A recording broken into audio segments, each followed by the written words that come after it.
Tu m'arrêtes? Vas-y, mon tête!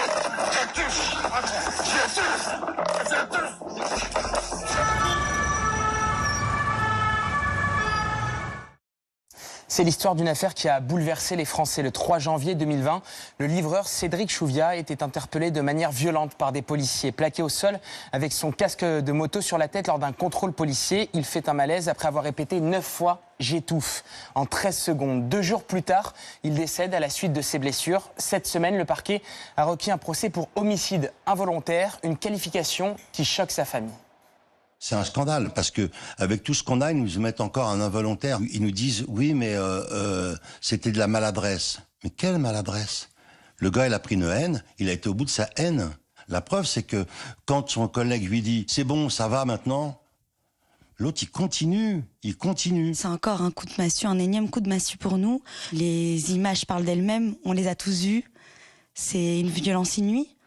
On assiste à la mort de mon papa. Et on l'entend agoniser. Comment on peut expliquer des actes aussi violents envers mon père comme de la maladresse? Le ministère public insiste sur des négligences des forces de l'ordre. Il critique une technique d'interpellation que les 3 policiers savaient dangereuse, qu'ils ne se sont jamais inquiétés de l'état de santé de Cédric Chouviat. Le parquet de Paris reconnaît que le recours de la force était justifié, mais que ces négligences ont provoqué une privation très rapide d'oxygène du cerveau du livreur qui a entraîné sa mort. Pour l'avocat de la famille, la qualification d'homicide involontaire est insuffisante. À partir du moment où vous commettez des violences, dans le droit français, ce sont des violences volontaires parce que vous avez conscience de commettre des violences. Dire qu'il y a des maladresses et des négligences lorsqu'on commet des violences, c'est une absurdité juridique et c'est une erreur grave. Le problème, c'est qu'on essaye de faire de la transaction pour ne pas déplaire aux fonctionnaires de police. Faire une clé d'étranglement et un plaquage ventral à 4 personnes, ça n'est pas justifié parce que ce ne sont pas des violences qui sont autorisé par le code pénal ou le code de procédure pénale ou par le code de sécurité intérieure. Si on choisit le mauvais outil, celui de l'homicide involontaire, oui, il est probable que les policiers puissent être relaxés parce qu'on aura choisi le mauvais outil et pas pour une autre raison. C'est à l'été 2020 que cette affaire devient le symbole des violences policières après la diffusion de la vidéo des dernières supplications de Cédric Chouviat. C'était seulement quelques semaines après la mort de George Floyd dans les mêmes conditions. Aux États-Unis, I Can't Breathe devient alors Je m'étouffe. Depuis la mort de Cédric Chouviat, la vie s'est arrêtée pour tous ses proches. C'est difficile de trouver le sommeil, surtout quand on revoit les scènes de... Quand on entend les cris de mon père qui dit qu'il étouffe, c'est difficile. C'est des nuits, des terreurs nocturnes que je vis au quotidien. C'est se réveiller et réaliser que ça s'est vraiment passé chaque jour et qu'en plus on nous fait subir une longue attente.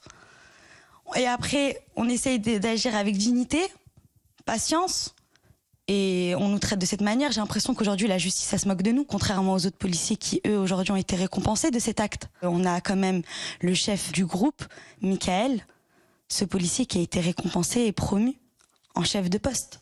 Le dernier fils de Cédric Chouviat avait 4 ans au moment de sa mort. Il est aujourd'hui suivi par un psychologue.